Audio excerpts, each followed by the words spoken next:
Okay, I'm back reviewing another rod, and today I'm going to talk to you about the Scott Session 10-foot 4 weight. Um, Now, this is a rod that I bought specifically for guiding the park. It's a little bit slower action than some of their other rods, like particularly slower than the Centric.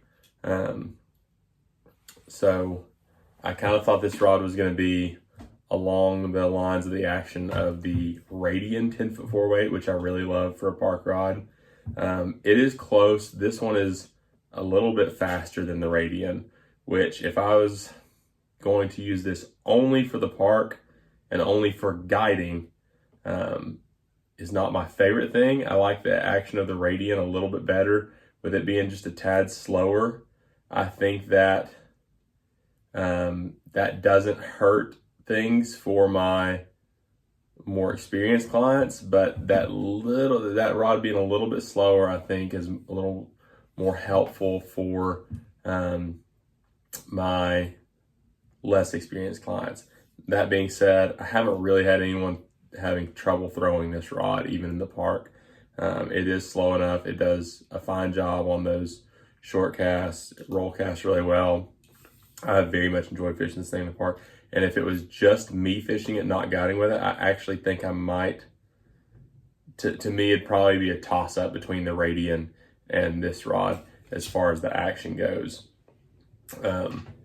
Now, the big thing with this rod, it's a very, like I said, it's a little on the faster side for what you think of for just a park rod, but the cool things about Scott rods in general is in that fast action they still have, and I wouldn't quite call this one a fast action. They call this whole lineup fast action. This seems to me to be one of the slower rods in this Session lineup. But the thing with Scott is even when they are on the faster side, they still have a lot of feel to the rod. So it's definitely not like even their fast rods in the Session, like the 9-foot 8 weight's a fairly fast one. It doesn't feel like casting a broomstick. There's a lot of feedback in that rod, and they still make those. They feel not like a fast rod until you really start making long casts with them and really start getting some power out of them. Which, that being said, this rod right here, as opposed to the Radiant, I think this one is a great double duty rod if you're going to do some tailwater stuff as well.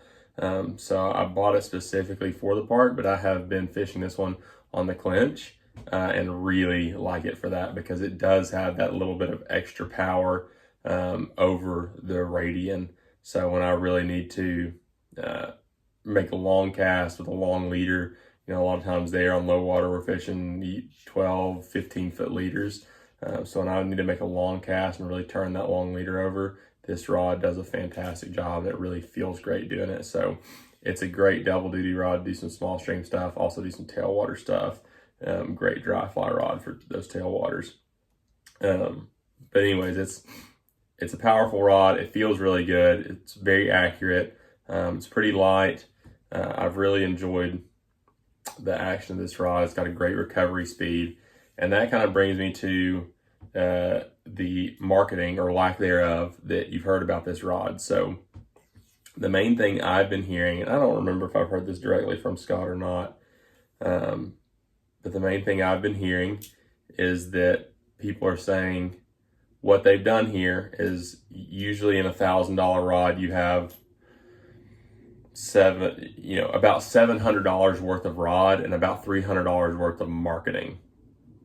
And what people are saying that Scott has done with this rod is that they have built $1,000 rod and just skipped the marketing part to market right at $700, which I think it's actually $645 if I remember right.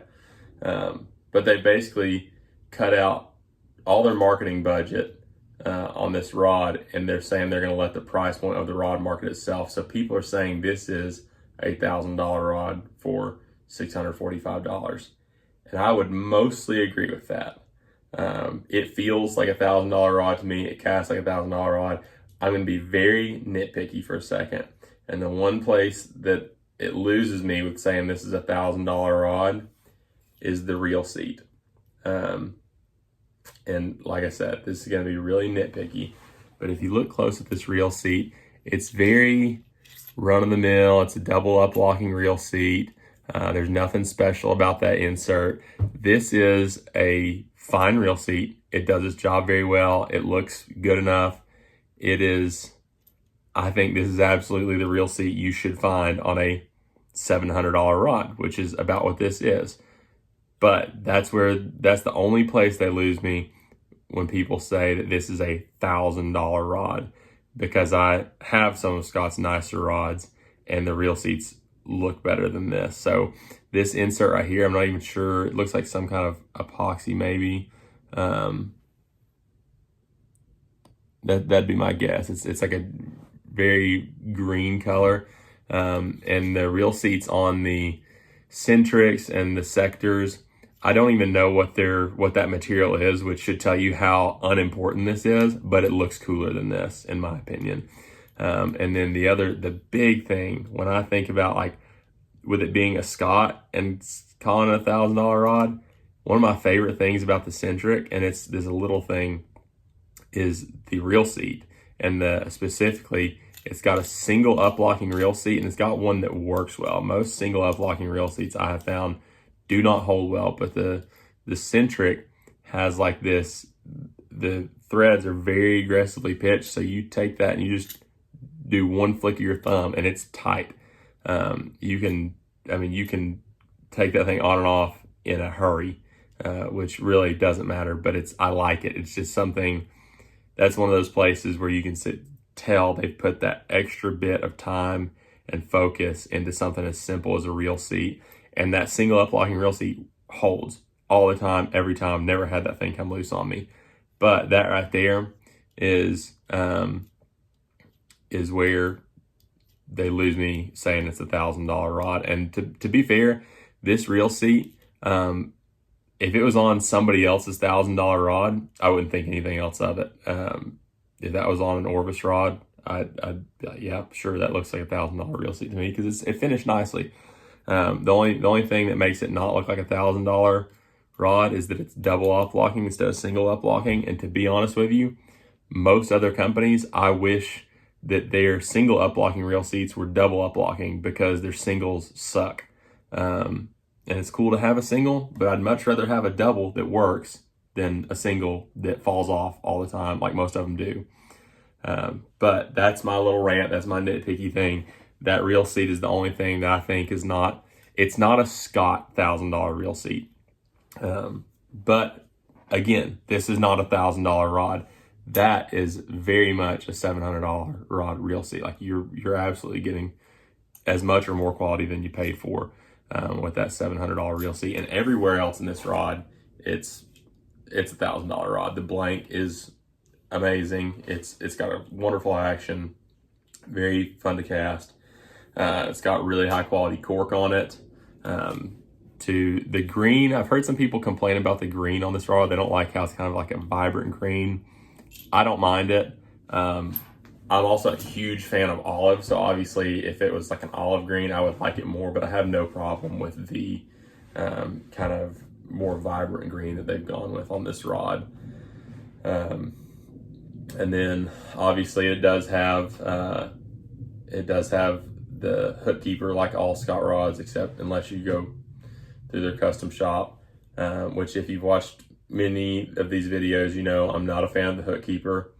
I obviously don't dislike it too much, or I would have paid the extra money to go through the custom shop and not had one. So not worth it to me. It's not that big of a deal.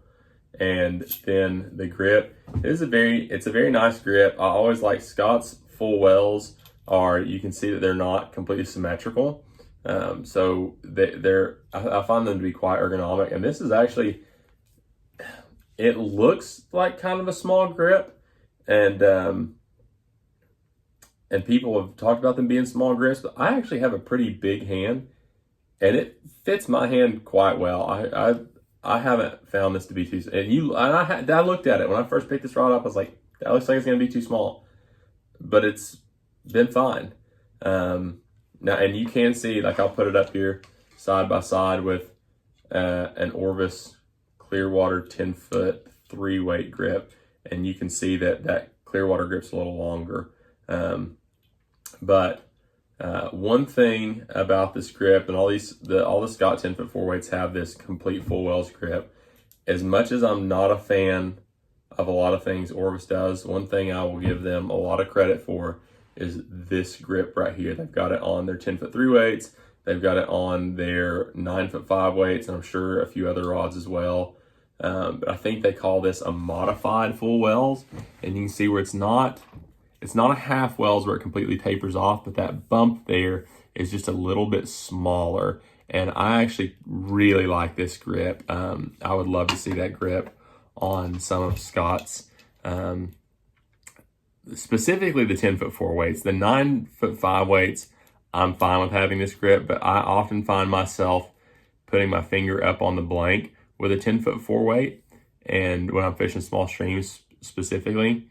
And to do that is just a little more comfortable with this grip, with this modified full wells, because it just doesn't quite, I mean, my finger barely touches it there, where this one, that gets in my way a little bit.